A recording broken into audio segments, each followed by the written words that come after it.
Within hours of his arraignment in Miami federal court on Tuesday, Donald Trump was back at his Bedminster property for a fundraiser, where the perpetually aggrieved, twice impeached, and twice indicted former president donned his customary cloak of victimhood. While Trump's tone was the same, the content was slightly different and a lot more dangerous. They want to take away my freedom because I will never let them take away your freedom. It's very simple.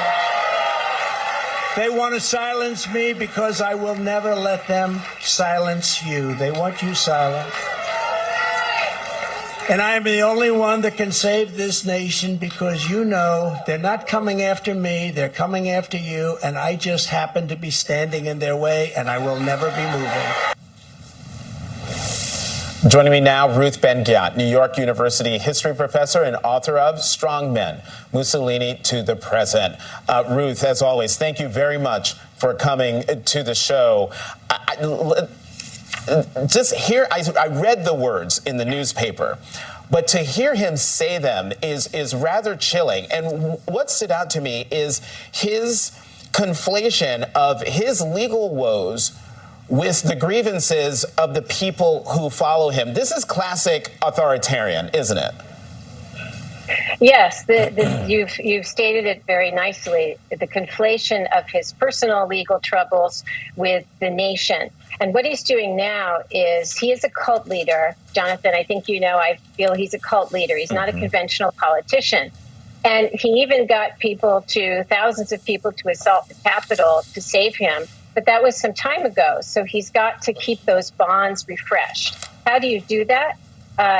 Because he's in such trouble, he fears people will turn away from him. So he's making them the victims as well. They're not coming after me. They're coming really after you. This is quite brilliant as a demagogue tactic. And of course, it's extremely dangerous. I do see it as incitement language.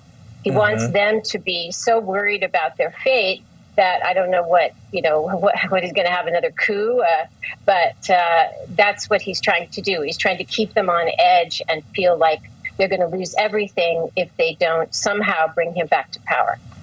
And each time Donald Trump gets indicted, his poll numbers go up. There was a poll that was released yesterday by Marist that shows his standing went up 8 points. And as you see on the screen there's a new Quinnipiac poll taken while the indictment was being released and unsealed. And it shows that Trump is the leading Republican presidential candidate in the primary race by 30 points. You see it there, 53%. You call him a cult leader. But is there an even stronger word for somebody who has such a hold on a major political party in this country? Are all those people followers in this cult for real? When I use the word cult, I'm really referring to an authoritarian leader cult. And Jonathan, I feel like my book is coming to life because the victimhood is complex, is crucial. Mussolini used it, Hitler used it, all of the people I study use it. And it's very compelling because he's not only a brute, he's not only the defender of the nation, but he's vulnerable. He's under distress. And you hear quotes from people who attend his rallies and they say, he's been through so much, he needs us. So the strongman is both the brute, but he's also vulnerable. And this combination, this duality is really compelling to people psychologically. And it's worked for 100 years to keep people tethered to the leader. It's interesting you say he is vulnerable, and yet he is in a campaign for president again with a bunch of other candidates who aren't really taking the gloves off and trying to exploit that vulnerability. And part of this, what's happening here is that, I think it was yesterday, there was a new development in the race. The Republican candidate, Asa Hutchinson, the former governor of Arkansas, was rebuked by the RNC for not wanting to take the, quote, loyalty pledge and support the eventual Republican nominee, with the RNC senior advisor Richard Walters saying, quote, candidates who are complaining about this to the press should seriously reconsider their priorities and whether they should even be running. Is there any way to stop this authoritarianism when folks who try to exploit those vulnerabilities are smacked back by people who should know better and are in positions of power themselves? It's very difficult, in part because we have a bipartisan system, which used to be, lauded as and praised as part of our stability, but now is a huge structural problem because people who perhaps want to get out of the Trump cult don't have anywhere else to go.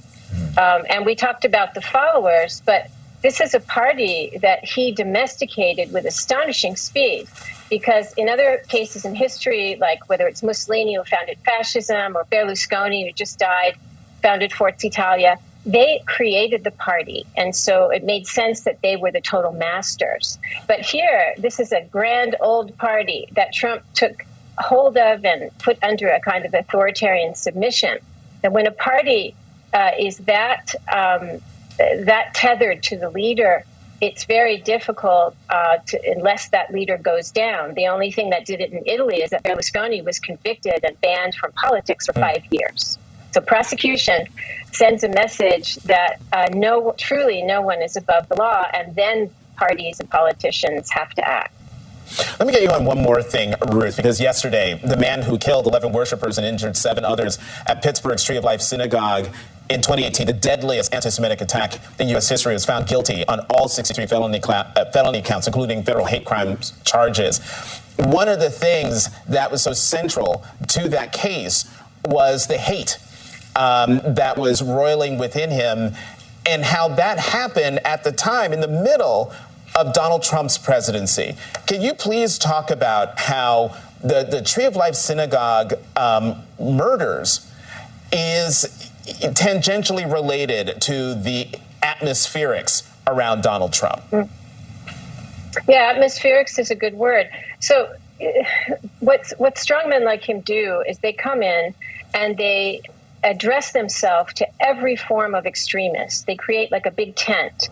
So you have racists who hate black and brown people. You have anti-Semites. You have neo-Nazis.